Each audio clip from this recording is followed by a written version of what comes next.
আল্লাহ পাক বললেন ফি কুলুবিহিম মারাদুন আমিরতাবু আম ইয়াখাফুনা আইয়াহিফাল্লাহু আলাইহিম ওয়া রাসূলুহু বাল উলাইকা হুমুজ যালিমুন। জোরে কোন আল্লাহু আকবার। আল্লাহ পাক মুনাফিকদেরকে এখানে বললেন ওরা জালেম। যারা মুনাফিকি করে তারা জানে মুনাফিকদের অসংখ্য বৈশিষ্ট্যের ভিতরে একটা বৈশিষ্ট্য হলো আল্লাহর রাস্তায় জিহাদ করাটাকে অপছন্দ করে। আল্লাহর রাস্তায় জিহাদ করা কি ভালো কাজ না খারাপ কাজ? জিহাদ মানে অন্যায়ের প্রতিবাদ করা, জিহাদ মানে দুর্নীতির বিপক্ষে কথা বলা, জিহাদ মানে যেই সমাজে কোরআনের আইন চালু নাই ওই সমাজে ওই দেশে ওই রাষ্ট্রে কোরআনের আইন চালু করার জন্য প্রাণান্তকর প্রচেষ্টা করা, তার নাম হলো জিহাদ। বিশ্বনবী তার জীবনে সারাটা জীবনে জিহাদ করেছেন দিনকে বিজয়ী করার জন্য, এমনকি সশস্ত্র অস্ত্র শস্ত্র নিয়ে জিহাদের ময়দানে ঝাঁপিয়ে পড়েছেন। 23টা যুদ্ধে তিনি সেনাপতির দায়িত্ব পালন করেছেন। জোরে কোন সুবহানাল্লাহ। অথচ বাংলাদেশে জিহাদ চ্যাপ্টারটা বই থেকে 9 বই থেকে উঠায় দিয়েছে, জিহাদ বাতিল করে দিয়েছে। যারা জিহাদকে সন্ত্রাসী মনে করে তাদের ঈমান আছে না গেছে? তারা জালিম হয়ে যাবে কোরআন বলছে।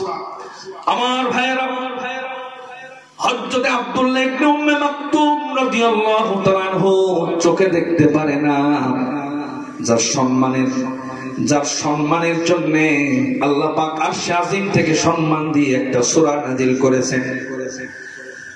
বিশ্ব নবীর ইন্তেকাল হয়ে গেছে, আল্লাহর নবী বিদায় নিয়ে চলে গেছেন। হযরতে আবু বকর রাদিয়াল্লাহু তাআলা ইন্তেকাল করেছেন, হযরত ওমর রাদিয়াল্লাহু তাআলা রাষ্ট্র পরিচালনা করতেছেন। তার কানে আওয়াজ গেল, কান চোখে দেখতে পারে না। তিনি শুনতে পেলেন কাদেশিয়ার যুদ্ধের জন্য ওমর একটা বাহিনী প্রস্তুত করতেছেন। অন্ধ মানুষ, চোখে দেখতে পারে না, বৃদ্ধ হয়ে গেছে। তিনি আস্তে আস্তে করে হযরত ওমরের কাছে লাঠি ভর দিয়ে দিয়ে ওমরের কাছে চলে গেলেন আর বললেন, ওমর তুমি নাকি যুদ্ধের জন্য বাহিনী তৈরি করতেছো, সেখানে নাম লেখাচ্ছো, তা আমি অন্ধ বলে আমারে কেউ জিহাদে নেয় না, বদরে যেতে পারি নাই, উহুদে যেতে পারি নাই, খন্দকে যেতে পারি নাই, নবী আমারে কখনো নেয় নাই, চোখে দেখতে পারি না। এই জন্য কি জিহাদের মর্যাদা থেকে আমি কি মাহরুম হব নাকি? অথচ আমার অনেক বন্ধু বদরে যুদ্ধ করে শহীদ হয়ে অলরেডি জান্নাতে আছে, অনেকে উহুদে শহীদ হয়ে জান্নাতে আছে আমার বন্ধু। অথচ চোখ না থাকার কারণে আমি এখনো শাহাদাত বরণ করে জান্নাতে যেতে পারি নাই। তা আমি শুনলাম তুমি নাকি মুসলমানদের একটা বাহিনী তৈরি করছো, ওই বাহিনীর ভিতরে আমার নামটাকে একটু লেখানো যায় নাকি? বলেন তো জিহাদের ময়দানে শরবত, আপেল, বেদানা, কমলা লেবু, মিষ্টি, হালুয়া, রুটি খেতে দেয় নাকি? অথচ তিনি বলতেছেন আমার নামটা লেখাও তোমার জিহাদের সেই সৈনিকদের ভিতরে। অর্ধ জাহানের প্রেসিডেন্ট খলিফাতুল মুসলিমিন বললেন, শোনো, তুমি তো চোখে দেখতে পারো না, তুমি জিহাদের ময়দানে গিয়া কি করবা? তুমি তো কোনো কাজ করতে পারবা না, দেখতেও পারবা না, কাফেরদের মারতে পারবা না, যুদ্ধে গিয়া কি করবা?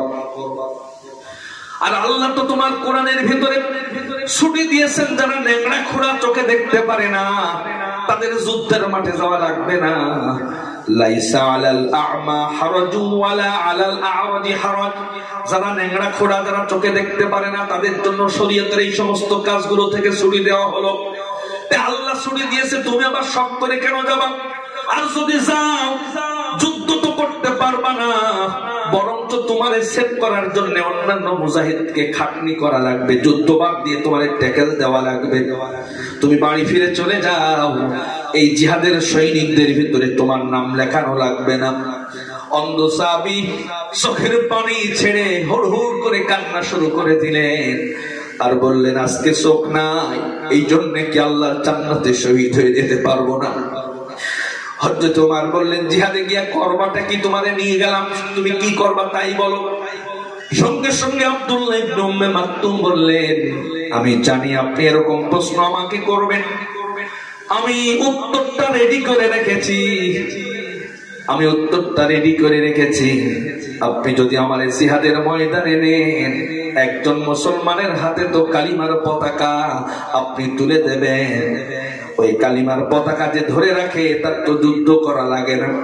আমি চিন্তা করেছি, আমার যদি খলিফাতুল মুসলিমিন আমিরুল মুমিনিন ওই কাদেশিয়ার জিহাদের ময়দানে আমাকে কালিমার পতাকাটা ধরার সুযোগ করে দেয়, আমি কথা দিলাম ওমর আমার জীবন চলে যাবে, কালিমার পতাকা আমি মাটিতে পড়তে দেব না। জোরে কোন সুবহানাল্লাহ।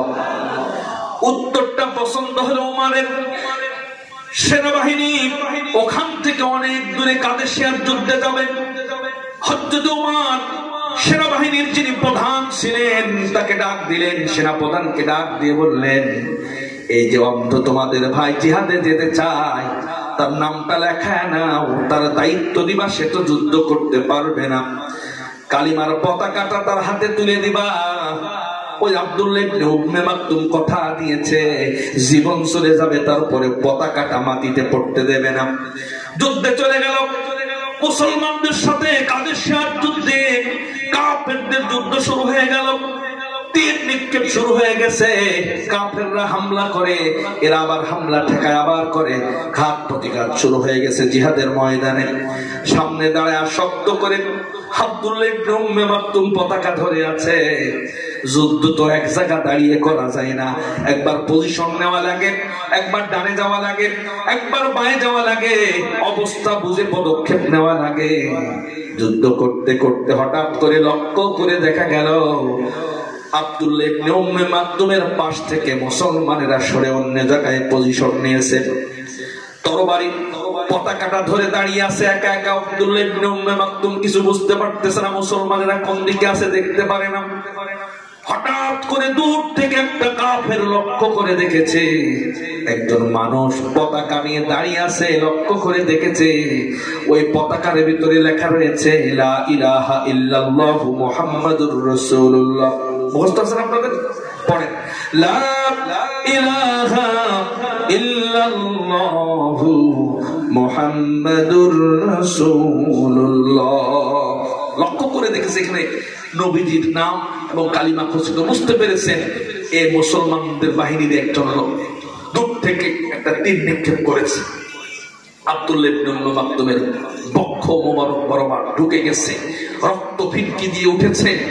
সজরে যদি একটা তীর লাগে কি পরিমাণ ব্যথা তার লাগে, চোখ দিয়ে পানি পড়ছে, রক্ত ফিনকি দিয়ে কাদেশিয়ার ময়দান ভিজে যাচ্ছে। কিন্তু তিনি একটাবার তীরে হাত দিচ্ছেন না। এক হাত দিয়ে তীর ধরতে গেলে ওই যে ওমরের সাথে কথা দিয়েছে পতাকা মাটিতে পড়তে দেব না, আর একটা তীর নিক্ষেপ করেছে, পাশে লেগেছে।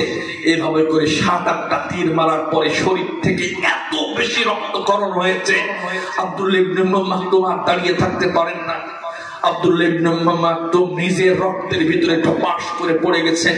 কিছুক্ষণ পর তার প্রাণবায়ুটা বের হয়ে শাহাদাতের পিয়ালা পান করে তিনি শহীদ হয়ে গেছেন। জোরে কোন সুবহানাল্লাহ।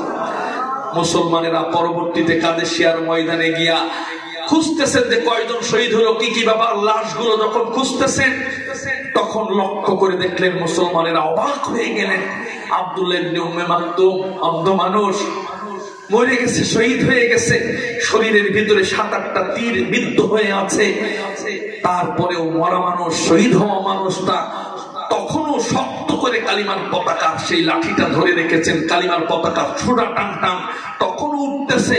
জীবন চলে গেছে, তারপরে পতাকা মাটিতে পড়তে দেয় নাই। জোরে কোন আল্লাহু আকবার।